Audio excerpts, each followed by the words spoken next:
بسم اللہ الرحمن الرحیم۔ علم حدیث کی کچھ بنیادی باتیں بھی ہم نے پڑھ لی ہیں، جس میں ہم نے کافی چیزیں پڑھی، سیکھی، سمجھی۔ تو اب بنیادی تقسیم، علم حدیث کی بنیادی تقسیم تو بہت طویل ہے، لیکن جو بنیادی تقسیم ہے تو انشاءاللہ اس کو ہم پڑھیں گے، تاکہ کچھ نہ کچھ سند کے حوالے سے، متن کے حوالے سے، قوت الروف کے حوالے سے وہ ہمارے سامنے جو ہے وہ واضح ہو جائے چیزیں۔ تو اقسام حدیث باعتبار مسند الیہ، اقسام حدیث باعتبار مسند الیہ۔ اب سند، ہماری روایت، ہماری حدیث، اس کا حکم سند پر موقوف ہوتا ہے۔ اب سب سے پہلے سند کی معرفت اور سند کے احوال اور سند کی اہمیت کو جاننا ضروری ہے، تاکہ ہمیں حدیث میں جو احکامات سند پر موقوف ہوتے ہیں اس کی معرفت میں آسانی ہو۔ سند کی تعریف کیا ہے؟ اس کے دو مفہوم ہیں۔ حدیث کی نسبت اس کے قائل یعنی کہنے والے کی طرف کرنا۔ سند کیا ہوتی ہے؟ کہ جو بات کہی ہے اس کا کہنے والا کون ہے۔ میں نے آپ سے بات کہی ہے، یہ کس واسطے سے کی ہے؟ آج کے دور میں ہم عام الفاظ میں اگر اس بات کو سمجھیں تو میں کہوں گا یار یہ کس چینل نے بات نشر کی ہے، کس چینل نے یہ بات نشر کی ہے، کیونکہ یہ بات موقوف ہوگی، اس کا صحیح اور سقیم ہونا، ضعیف ہونا، یہ موقوف ہوگا اس چینل کے اوپر۔ کیا وہ چینل جو نشریات پیش کرتا ہے اپنی، وہ کس لیول کی ہوتی ہے، اس میں جھوٹ کی آمیزش کتنی ہوتی ہے، سچ کی آمیزش کتنی ہوتی ہے۔ تو آج کے دور میں ہم کہیں تو کس چینل سے بات ہوئی، کس سند سے بات ہوئی، کس ریفرنس سے بات ہوئی ہے، اس کا کہنے والا کون ہے۔ تو سند کہتے ہیں کہ جس سلسلے سے بات پہنچتی ہے، راویوں کا وہ سلسلہ ہے جو متن حدیث تک پہنچا دیتا ہے، راوی کا وہ سلسلہ جو متن حدیث تک پہنچا دے، اس کو کہتے ہیں سند، کہتے ہیں سند۔ میں نے آپ سے بات سنی، آپ نے آگے سے سنی تھی، انہوں نے آگے سے سنی تھی، یہ سلسلہ چلا آ رہا ہے، تو یہ ہمیں اس بات کے جو بات ذکر کرتے ہیں اس تک پہنچا دیتا ہے، تو اس کو کیا کہتے ہیں؟ سند۔ کہ سلسلہ، وہ راویوں کا وہ سلسلہ، افراد کا وہ سلسلہ جو متن حدیث تک پہنچائے، اسے کیا کہتے ہیں؟ سند کہتے ہیں، اسے سند کہتے ہیں۔ راوی کا وہ سلسلہ جو متن تک پہنچا دے۔ بات سمجھ میں آ گئی؟ جی آ رہی سمجھ۔ جی، اب دیکھیں جی سند کی اہمیت کیا ہے۔ اس کو پہچاننے کے لیے یہ دو اقوال پیش کیے جا رہے ہیں۔ عبداللہ بن مبارک رحمہ اللہ کا قول ہے، الاسناد من الدین ولولا الاسناد لقال من شاء ما شاء۔ سند جو ہے وہ دین میں سے ہے، اگر اسناد کا وجود نہ ہوتا تو جس کے دل میں جو آتا کہہ دیتا۔ دیکھیے ہم تک جو باتیں پہنچی ہے، جو شریعت پہنچی ہے، اس کا سارے کا سارا دار و مدار کس پر ہے؟ یہ سند پر موقوف ہے۔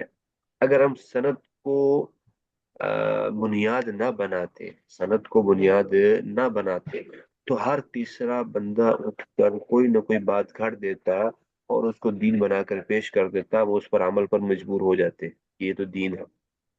تو اب جب ہم نے سند کو معیار بنایا کہ سند ایسی ہو جس میں راوی جھوٹا نہ ہو، سند ایسی ہو جس میں سند میں کیا ہو، ہر راوی میں ربط ہو، تسلسل ہو، اور سند ایسی ہو کہ راوی اور مروی عنہ میں انقطاع نہ ہو، استاد شاگرد آپس میں ہم عصر ہو، تو بہت سی شرائط سند میں لگائی ہے۔ کیوں؟ سند کو بنیاد بنایا ہے بات کو مضبوط کرنے کے لیے، بات کو کنفرم کرنے کے لیے، سند کو مضبوط ایک دیوار چٹان بنا دیا ہے۔ اب جو بات اس سند کے ساتھ پہنچی ہے تو وہ معتبر ہوگی، بغیر سند والی بات دین کا حصہ نہیں بن سکتی۔ اسی وجہ سے کہا الاسناد من الدین، سند دین ہے، ٹھیک ہے، دین میں سے ہے۔ اگر سند نہ ہوتی تو ہر بندہ جو چاہتا دل چاہتا وہ کہہ دیتا۔ اب فرقہ باطلہ اپنی منچاہی بات کو دین بنا کر پیش نہیں کر سکتے۔ آج سمجھ میں آ گئی ہے؟ جی تو اسی وجہ سے جب ہمارے پاس ایسے فضائل، ایسی روایات آتی ہیں تو اس میں کہا جاتا ہے کہ اس کی اسنادی حیثیت کیا ہے، اس بات کی اسنادی حیثیت کیا ہے، یعنی جس چینل سے بات پہنچی ہے اس چینل کا اعتبار کیا جا رہا ہے یا نہیں کیا جاتا، اس میں کوئی ایسے افراد تو نہیں ہیں جو جھوٹے ہوں، دجال ہوں، ضعیف ہو، ضعف اس قدر ہو کہ وہ فضائل میں درست نہ ہو، تو پھر اس کو جا کر ہم قابل بیان یا ناقابل بیان کا فیصلہ ہوتا ہے۔ تو کیا ہوا، سند جو ہے وہ بنیادی حصہ ہے کس کا؟ ہمارے دین کا۔ سفیان ثوری رحمہ اللہ فرماتے ہیں الاسناد سلاح المؤمن اذا لم يكن معه سلاح فبأي شيء يقاتل۔ اسناد تو مومن کا ہتھیار ہے، اگر اس کے پاس یہ ہتھیار نہ ہو تو بھلا وہ کس کے ذریعے جنگ کرے گا؟ دیکھیں جی، ہم کسی دین پہ، کسی دین کی کسی بات پر عمل کر رہے ہیں، وہ کس وجہ سے کر رہے ہیں کہ ہمارے پاس اسلحہ ہے۔ جو بات ہم تک پہنچی ہے وہ سند کے ساتھ پہنچی ہے، اور سند مومن کا کیا ہے؟ ہتھیار ہے۔ اگر میرے پاس ہتھیار نہیں ہے، میرے پاس کسی بات کی سند نہیں ہے، تو میں کس طرح جو ہے وہ اس کو دین بنا کر پیش کروں یا کس طرح اس پر عمل کر لوں؟ سمجھ میں آئی ہے؟ تو اسناد جو ہے وہ مومن کا ہتھیار ہے، اگر اس کا اعتبار نہیں کیا گیا تو فتنوں کا مقابلہ کیسے کرے گا؟ ہم نے سند کو کیا بنانا؟ ہتھیار بنانا ہے۔ اس اس پروسیس سے جو چیز گزری پاس ہوگی وہ دین ہوگی، اس کے علاوہ دین نہیں ہوگا۔ بہت سے لوگ آئے جنہوں نے حدیثیں گھڑی ہیں، بہت سے لوگ آئے جنہوں نے دین کو غلط پیش کیا، لیکن جب سندن اس کو پرکھا گیا تو اس کا اعتبار نہیں کیا گیا۔ ابھی بھی بہت سی کتابیں لکھی گئی ہیں، موضوعات کی کبیر سے، ذوف شدید کے حوالے سے بہت سی چیزیں ایسی سامنے آتی ہیں، یعنی کہ بعض روایت ایسی ہوتی ہیں جو جس میں شدید ضعیف روات ہوتے ہیں۔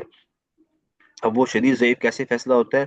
اس کی سندوں کو پرکھا جاتا ہے، اس میں کذاب، دجال اس طرح کے راوی ہوں تو ہم اس پر حکم یہ لگتا ہے کہ شدید ضعیف ہے، اس کی سلسلہ اسناد جو ہے وہ معتبر نہیں ہے، چنانچہ اس بات کو آپ کے انتصاب سے بیان نہ کیا جائے۔ یہ سب کیسے ہوتا ہے؟ سند کی معرفت سے ہوتا ہے۔ بات سمجھے ہو؟ جی جی ماشاء اللہ۔ تو مسند الیہ کے اعتبار سے حدیث کی چار قسمیں ہیں: حدیث قدسی، حدیث مرفوع، اور پھر حدیث مرفوع کی اقسام آ جائیں گی، اور اس کے بعد حدیث موقوف، حدیث مقطوع، حدیث موقوف اور حدیث مقطوع۔ تو مقبول ہاں، سند کی کیونکہ بحث اہم تھی، آج ہم نے یہ پڑھی ہے، کل ہم انشاءاللہ یہ مسند علیہ کے اعتبار سے جو چار قسمیں ہیں اسے پڑھیں گے۔ ٹھیک ہے جی، ابھی ہم ٹھیک انشاءاللہ ہے اپنا کچھ ترجمہ اور تشریح بھی ہم پڑھ لیتے ہیں، ٹھیک ہے حفظ الحدیث کی چیزیں بھی کچھ پڑھنی ہے ابھی۔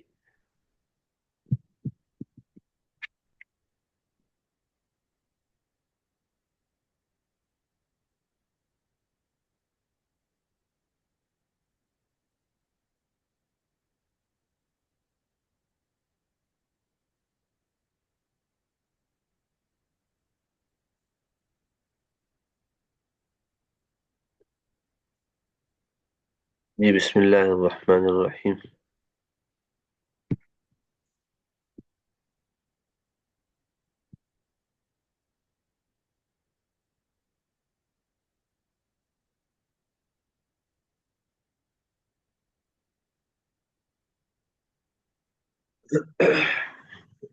عن ابن عباس رضی اللہ عنہما أن رسول الله صلى الله عليه وسلم قال إن الله تجاوز لي عن أمتي الخطأ والنسيان وما استكره عليه. سیدنا ابن عباس رضی اللہ عنہما سے روایت ہے کہ رسول اللہ صلی اللہ علیہ وسلم نے فرمایا اللہ تعالیٰ نے میری خاطر میری امت سے تین قسم کے کاموں اور گناہوں کو معاف کر دیا: خطا، نسیان اور وہ کام جس کے کرنے پر انسان کو مجبور کر دیا جائے۔ تین کام اللہ تعالیٰ نے آپ علیہ السلام کے توسط سے اس امت پر معاف کر دی ہیں۔ کیا؟ خطا، اگر آپ سے کوئی خطا ہو گئی ہے، غلطی ہو گئی ہے، تو اللہ تعالیٰ جو ہے وہ آپ کو معاف کر دیں گے، بشرط یہ کہ کسی کا حق تلفی نہ ہو، کسی انسان کی حق تلفی نہ ہو، کیونکہ کسی انسان کی حق تلفی ہوگی تو اس سے معذرت کرنے کے بعد ہی اللہ تعالیٰ معاف کرتے ہیں۔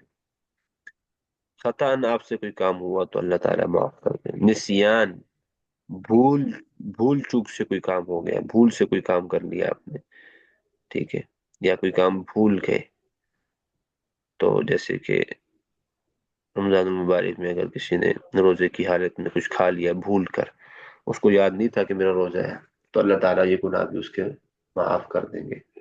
اللہ تعالیٰ نسیان پر پکڑ نہیں کریں گے۔ اور تیسرا وہ کام جس کے کرنے پر انسان کو مجبور کر دیا جائے، انسان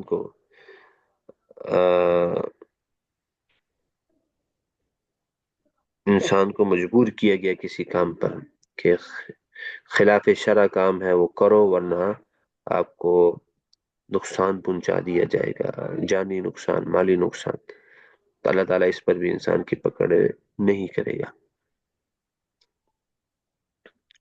دوبارہ سن لیں۔ عن ابن عباس رضی اللہ عنہما ان رسول اللہ صلی اللہ علیہ وسلم قال ان اللہ تجاوز لی عن امتی الخطأ والنسیان وما استکرہ علی، خطا، نسیان اور جس پر تمہیں مجبور کر دیا جائے۔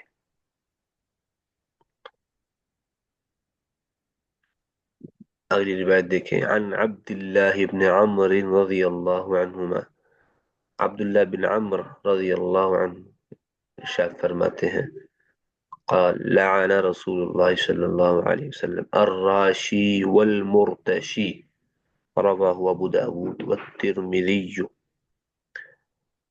عبداللہ بن عمر رضی اللہ عنہ ارشاد فرماتے ہیں آپ علیہ السلام نے رشوت لینے والے اور رشوت دینے والے دونوں پر لعنت فرمائی ہے۔ لعن رسول اللہ صلی اللہ علیہ وسلم الراشی والمرتشی۔ ایک اور روایت میں آتا ہے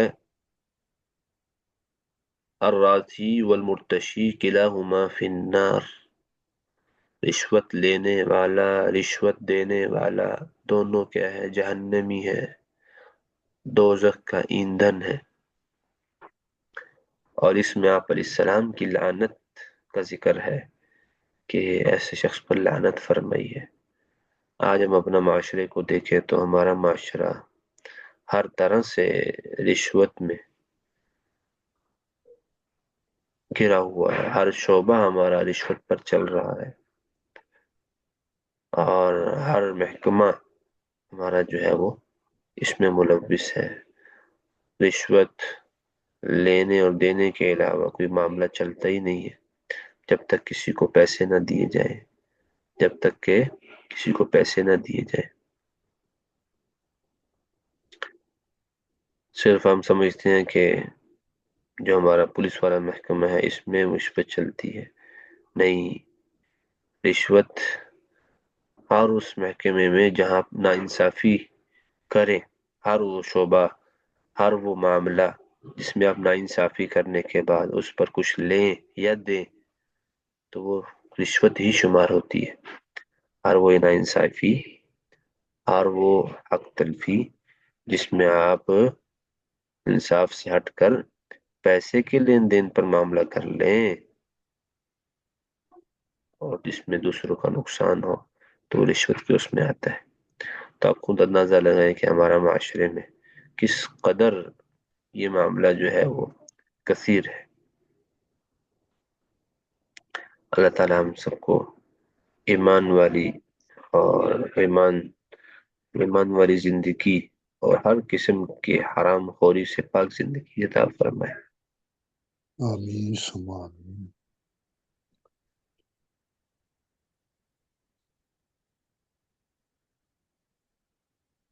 تو یہ دو حدیثیں ہیں، اس کو مزید جی یاد کرنے والی ہیں، بہت اہم حدیث ہیں۔ ٹھیک اس ہے۔ کو یاد کریں گے تو انشاءاللہ کافی فائدہ ہوگا، دوسروں کو ترغیب ترہیب بھی ہو سکتی ہے، دوسروں جی کو جو ہے نا ہم اس کو بڑھا بھی سکتے ہیں۔ تو کوشش کریں۔ جی۔ السلام علیکم۔